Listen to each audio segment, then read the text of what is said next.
From Pacifica, this is Democracy Now! We're broadcasting from Johnson City, Tennessee. Those voting yes, 100. Those voting no, 49. 100 needed to pass. You have voted to override the veto. The House will come to order. Vermont makes history.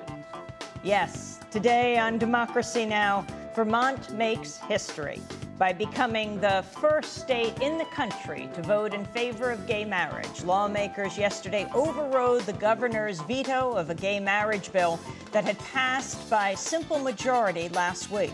We'll speak with the Vermont state legislator, an attorney who's led the struggle to legalize gay marriage, and a 12-year-old girl who testified before the state legislature that her lesbian mothers could marry.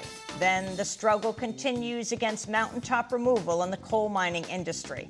As we broadcast from southern Appalachia, we'll speak with a leading activist, Mike Roselle, who's been arrested many times for direct actions to prevent mountaintop removal. There's now a restraining order against him. And bridging the rural digital divide. The FCC begins work today on a national broadband strategy to bring high-speed internet into every home. We'll speak with Wally Bowen of the Mountain Area Information Network in Asheville. All that and more coming up.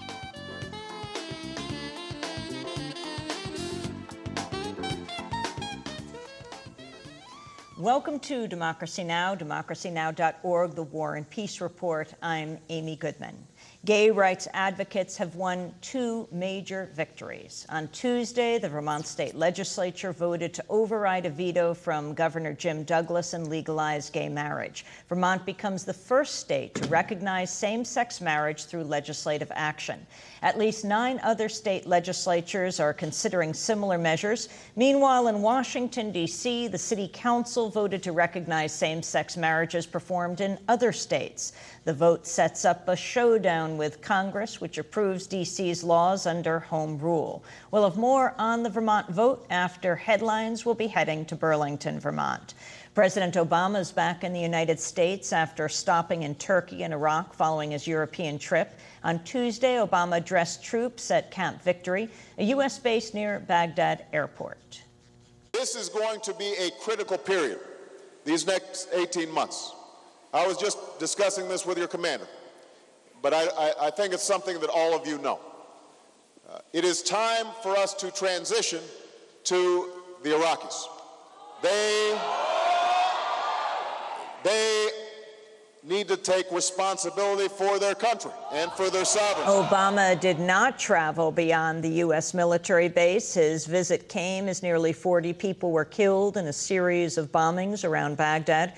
Earlier in the day, President Obama wrapped up his visit to Turkey, speaking before a town hall-style gathering of Turkish students in Istanbul.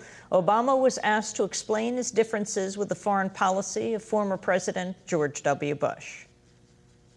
In Iraq, I thought it was a bad idea. Now that we're there, I have a responsibility to make sure that as we bring troops out, that we do so in a careful enough way that you don't see a complete collapse into violence. President Obama was also asked about his stance on the Israel-Palestine conflict, where he has yet to make any change from the U.S. support of the Israeli occupation of Palestinian land. I will say this, that I believe that peace in the Middle East is possible. I think it will be based on 2 states, side by side, a Palestinian state and a Jewish state. The Israeli newspaper Haaretz, meanwhile, reports the Obama administration's begun warning Democratic lawmakers of a looming confrontation with the new Israeli government on fulfilling its obligations. The White House has told Democrats to expect resistance from Prime Minister Benjamin Netanyahu on upholding the Israeli government's pledge to freeze settlement activity and accepting the principle of a Palestinian state. Although Obama's efforts would go further than the Bush administration's, critics say they'll still fail to meet minimal Palestinian rights. Back in Iraq, the Iraqi journalist who threw his shoes at former President Bush has had his prison sentence reduced from 3 years to 1. Muntadar al-Zaidi drew worldwide attention when he hurled his shoes at Bush during a news conference in December. Zaidi was convicted of assaulting a foreign leader. An Iraqi court said Zaidi's jail term was shortened because he had no prior criminal record. In Peru, the former president, Alberto Fujimori, has been sentenced to 20 years in prison for overseeing a series of human rights abuses during the 1990s. On Tuesday, a 3-judge panel found Fujimori guilty of crimes against humanity, including ordering massacres that killed 25 people and the kidnappings of 2 political opponents. The verdict marks the first time an elected head of state has been extradited back to their home country and convicted of human rights abuses. A group of Democratic lawmakers has wrapped up a trip to Cuba. The 5-day trip included meetings with Cuban President Raul Castro and former President Fidel Castro. Congressmember Barbara Lee of California said the Castros renewed calls for direct talks with the United States.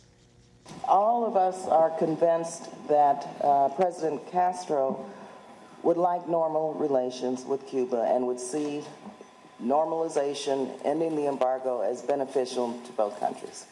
And we were very proud and humbled by the fact that we were one of the first United States delegations to meet with President Castro. The Obama administration is expected to announce plans to abolish limits on family travel and cash remittances to Cuba at the Summit of the Americas in Trinidad later this month. The move would allow Cubans living in the United States to travel freely to the island instead of once a year as at present, but Obama still rejected calls to lift the embargo. In Britain, newly released video shows a protester who died during last week's G20 protests in London was shoved by police officers shortly before his death.